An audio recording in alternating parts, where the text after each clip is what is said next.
Welcome to another episode of the TUE Brew Review. This week we are checking out Doppelbock by Noon Whistle Brewing Company out of Lombard, Illinois, in the Chicago suburbs. So we are fast approaching Ash Wednesday, which means that's the start of Lent. And I always like to feature this beer style during that time because Doppelbocks are a Bavarian specialty beer that originated out of Munich, first made by the monks of St. Francis of Paula, which actually birthed the Paulaner Brewery. And for those in the know, realize that Paulaner is very famous for making their Doppelbock. But during Lent, the brewery would produce a very malty, sweet, low alcohol beverage that they nicknamed liquid bread, and it would sustain the monks during their fast during Lent, which I think is like 46 days. So imagine just drinking beer for 46 days. The style came to be known as a Doppelbock, which is kind of a Doppel means double. And Bock is actually German for goat. So it's meant to be a stronger version of the original German Bock beer. But let's go ahead and check this guy out. I'm actually also excited to try this because, to be honest, the only beers I've had from Noon Whistle, who makes some great IPAs, they actually have a gummy series, which is a bunch of dank, juicy IPAs. So this is like a 180 departure from IPAs. This is going to be very malty, sweet. So I'm excited to try something different from these guys. But yeah, this comes in a 16-ounce can, and there you see the goat on the label. It looks like he's there in the Alpine region. Maybe the Sound of Music will break out there. We'll see the Von Trapp family in the back come out somewhere. 7.5% ABV, which is to style. Again, this is a stronger beer, and not too much information about the beer. So let's go ahead and crack this guy open.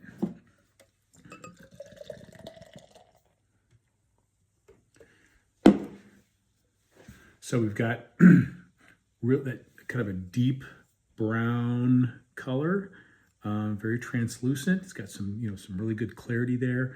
A very rich, pillowy head. Of course, I poured this pretty vigorously because I always like to try to force some of the carbonation out, which helps with the aromatics, and also that's less bubbles that end up in my belly because I want to taste the beer, not the bubbles.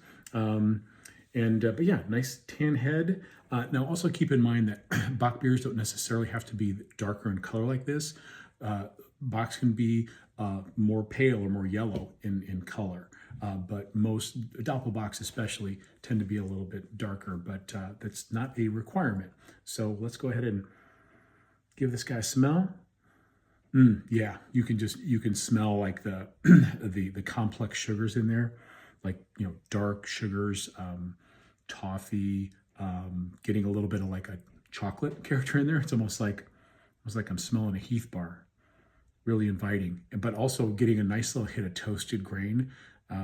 Again, because this is a darker color, there's some toast to the grain, and that's definitely coming through in the nose. Cheers.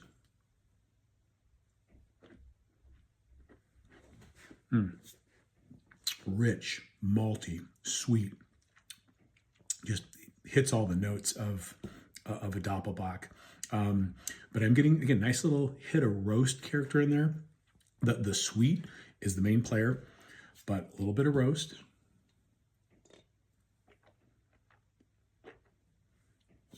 And the hops you can tell it's providing a little bit of a balancing sweet or a balancing bite in there to off end some of the sweetness, but it's kind of buried in there. It's just meant to provide a little bit of sharpness to offset all these rich flavors. So again, this is very malt forward. That's certainly by design.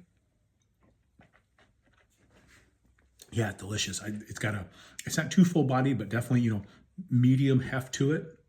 And because it's a lager, the finish, it's got some sweetness in the finish, but it actually has a very smooth, clean finish, like you'd expect from a lager. I'm not getting any of those like fruity characters that one might get from ale yeast. It's got a really nice, clean finish.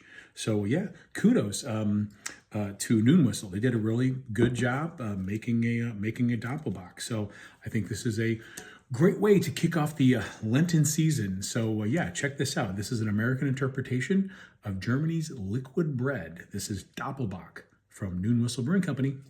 Prost.